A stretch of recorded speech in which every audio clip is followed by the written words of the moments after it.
Welcome students to the first lecture in mathematics class 12, and I am taking up the 10th chapter, which is vector algebra. Now in this chapter we have around 5 exercises are there and miscellaneous exercise apart from that. इस lecture का पूरा benefit लेने के लिए it is better to revise class 11th vectors of physics or to go to my playlist for physics 11th and in that the first two lectures on vectors are there. Kindly go through those lessons and then you will find vector algebra is going to be cakewalk. In the first chapter, exercise 10.1, we are going to be understanding very basics of vectors. Vectors वो होते हैं जिनकी यहाँ पर दिख रहा है हमको मैग्नीट्यूड होती है और साथ में एक डायरेक्शन होती है. वो फिजिकल क्वांटिटीज को हम वेक्टर क्वांटिटीज बोलते हैं. वेक्टर्स को हम ऐड कैसे करते हैं वो हम नेक्स्ट क्लास में सीखेंगे. बट वेक्टर्स बेसिकली ये है कि इनके पास मैग्नीट्यूड है और इनके पास डायरेक्शन है. ऑलराइट, तो ये यूज होने वाला है आज की क्लास में. एक्सरसाइज 10.1 आप इसको समझेंगे और अपनी मैथ की कॉपी में आप क्वेश्चन वाइज इसको नोट करेंगे. अगर आपके पास बुक नहीं है तो आप जो बोर्ड की बुक है वो आप बोर्ड की वेबसाइट से या सीबीएसई की वेबसाइट से आप जाके उसको डाउनलोड कर सकते हैं. क्वेश्चंस मैंने ऑलरेडी लिखे हैं यहाँ पर स्क्रीन के ऊपर, so you won't face much of a problem. So vector algebra chapter 10 and this chapter is worth 8 marks out of 100. So 8% of your class 12th mathematics marks are going to be contributed by this chapter. मैं example के साथ start कर रहा हूँ. तो here we have example number 1. ये बोलता है represent graphically a displacement of 40 kilometers 30 degrees west of south. तो सॉल्यूशन देखिए, हमने क्या किया.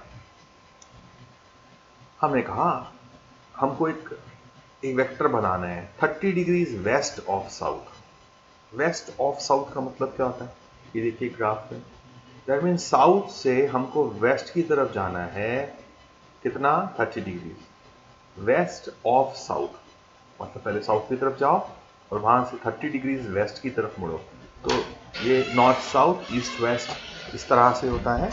And here this is 30 degrees west of south. हमने स्केल ले लिया. मान लो we have selected 1 centimetre is equal to 10 kilometre. तो हमने 4 सेंटीमीटर की एक लाइन बनाई ओपी वेक्टर. इसकी therefore length would become 40 kilometers and angle is 30 degrees with the south and that is why this is called 40 kilometers comma 30 degrees west of south. ठीक है बेटा? Okay, let's look at another example. Example number 2. It says classify the following measures as scalars and vectors. इनमें से scalar कौन है और vector कौन है. 5 second. Now second is unit of time. Time की कोई डायरेक्शन नहीं होती है ना. East west north south up down नहीं होता टाइम का. तो time is a scalar quantity.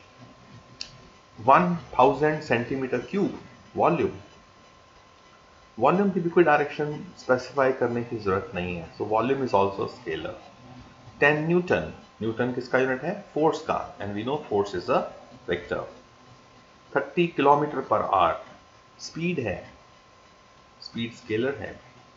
100 gram per centimetre cube mass per unit volume. Density. Density एक स्केलर क्वांटिटी है. अब सिक्स्थ वाला 20 मीटर्स पर second towards north.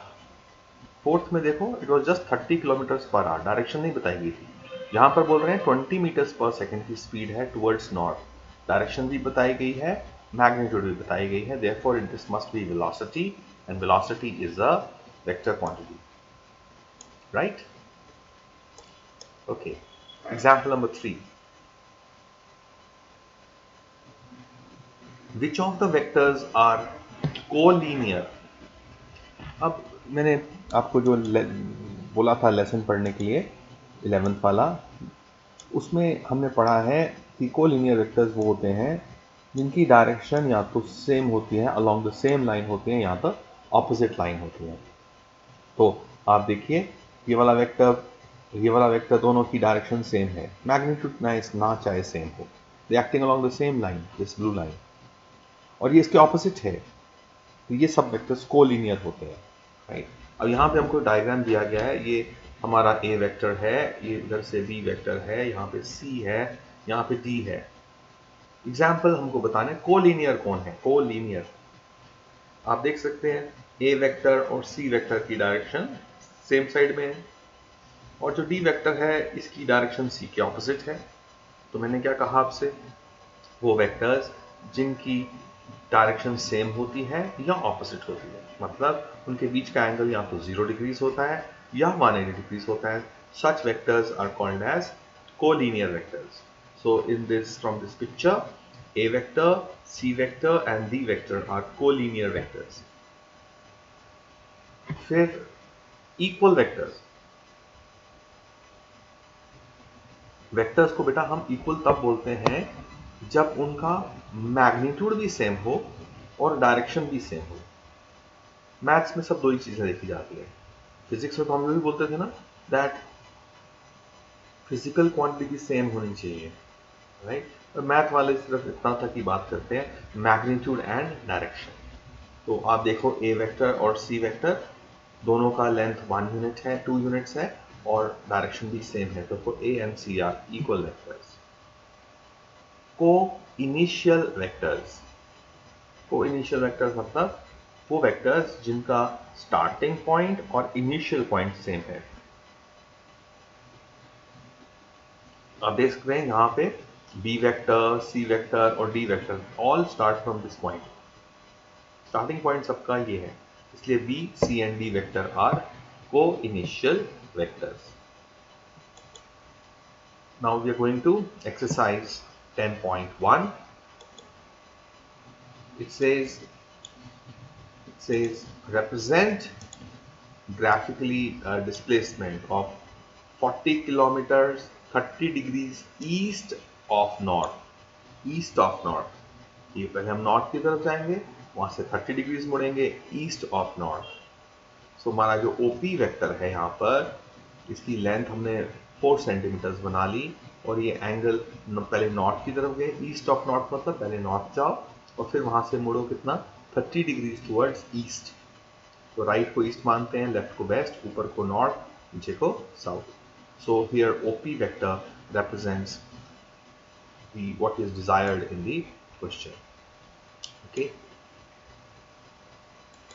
Question number 2 says classify the following as scalars and vectors. 10 kg, kg किसका unit है, मास का, सिर्फ magnitude है, कोई डायरेक्शन की जरूरत नहीं है, तो 10 kg is a scalar quantity. 2 meters north west, meter unit तो हो गया लेंथ का, लेकिन डायरेक्शन भी है, तो इसका मतलब ये बन गया displacement. So 2 meter north of west is a vector quantity as it involves both magnitude and direction. Third, 40 degrees or degree angle is a scalar quantity. Okay, only magnitude है, तो इसलिए scalar. 40 watt, watt is a unit of power, and we know power powerful कितने हैं उसमें direction बताने की जरूरत नहीं है, it's a scalar quantity. 10 raised to power of -19 coulomb, coulomb is a unit of charge. Charge दो तरह के होते हैं, प्लस और माइनस, लेकिन इसके अलावा कुछ और नहीं होता उनके अंदर, डायरेक्शन नहीं होती है east west north south up down, इसलिए charge is also a scalar quantity. 20 metre per second square, 20 metre per second square unit से पता चलता है ये तो एक्सेलरेशन है, और एक्सेलरेशन की मैग्नीट्यूड भी होती है और डायरेक्शन भी होती है। एक्सेलरेशन का कोई स्केलर चीज नहीं होती है, वेलोसिटी की होती है, स्पीड, एक्सेलरेशन की नहीं होती है, तो acceleration is a vector quantity. Okay, question number 3 की तरफ जा रहे हैं. Classify the following as scalars and vectors. Time period. Time period means pendulum का time period, time taken to complete one oscillation. Scalar. Distance, बोलो. Scalar. Force, vector. Velocity, vector. Work done. Work done. Work done is force F vector dot S vector ना. Class 11 से हम जानते हैं dot product of two vectors is a scalar quantity. Work की वैसे भी direction नहीं होती है, it's a scalar quantity, only magnitude. Question number 4, it says in the figure identify the following vectors. तो हमको A, B, C, D ऐसा दिया गया है. तो बताओ इनमें से को इनिशियल कौन से हैं. इनिशियल पॉइंट इनका सेम है. तो बताओ मेरे को यहां से. तो A वेक्टर और D वेक्टर देखो, इनका इनिशियल पॉइंट सेम है, राइट. को इनिशियल. इक्वल कौन है इनमें से. B vector and D vector, दोनों का मैग्नीट्यूड भी सेम है और डायरेक्शन भी सेम है. They are equal vectors.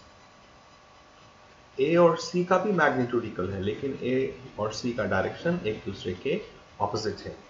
तो ऑपोजिट वाले इक्वल नहीं होते हैं, कोलिनियर हो सकते हैं. तो answer is B vector and D vector are equal vectors, same magnitude, same direction. Collinear but not equal. देखा, A and C collinear, acting along opposite directions but along the same line. Vectors के बारे में बच्चों एक बात याद रखना, that हम किसी भी वेक्टर को उठा के दूसरी जगह रख सकते हैं, provided we do not change its magnitude and we do not change its direction. ठीक है, these are the answers. Okay, question number 5 को देख रहे हैं. Answer the following as true और false. A vector and minus A vector are collinear. Minus A क्या होता है, negative of A vector. Negative vector क्या होता है, जिसकी डायरेक्शन ऑपोजिट होती है. तो ऑपोजिट होने से एंगल 180 हो जाता है. तो यस, ये तो बात सच है, ट्रू है, that A vector and minus A vector are collinear vectors. Two collinear vectors are always equal in magnitude. Collinear का सिर्फ मतलब है डायरेक्शन, मैग्नीट्यूड की बात ही नहीं होती कोलिनियर में. तो ये बात तो सही नहीं है. Two collinear vectors are always equal in magnitude. False. They can be of unequal magnitude. एक आप धक्का लगा सकते हो नॉर्थ की तरफ 10 न्यूटन का, दूसरा स्टूडेंट नॉर्थ की तरफ धक्का लगा सकता है 2 न्यूटन का, और 10 न्यूटन और 2 न्यूटन तो इक्वल नहीं है ना, बट डायरेक्शन तो सेम है. तो कोलिनियर तो है, लेकिन ये वेक्टर्स जो हैं वो इक्वल नहीं है. Two vectors having the same magnitude are collinear. Same magnitude. अरे मैग्नीट्यूड सेम है तो क्या हो गया, डायरेक्शन तो अलग अलग हो सकती है. तो कोलिनियर के लिए डायरेक्शन सेम होना ज्यादा जरूरी है, मैग्नीट्यूड सेम होना जरूरी नहीं है. सो थर्ड का answer is false. Two collinear vectors having the same magnitude are equal. अब सोचो, दो कोलिनियर वेक्टर्स हैं, that is 5 newton and 5 newton. अगर दोनों नॉर्थ की तरफ लग रहे हैं तो yes, they would be equal. 5 newton दोनों नॉर्थ की तरफ लग रहे हैं. लेकिन ऐसा भी तो हो सकता है कि एक फोर्स हो 5 न्यूटन का नॉर्थ की तरफ लग रहा हो, एक फोर्स हो 5 न्यूटन का वो साउथ की तरफ लग रहा हो. हैं तो दोनों कोलिनियर, लेकिन they are not equal, they have opposite direction. एक नेगेटिव है. सो फोर्थ का आंसर भी हो गया false, right. So that is it as far as first exercise is concern, right. So we will break here. आज आप अपनी copy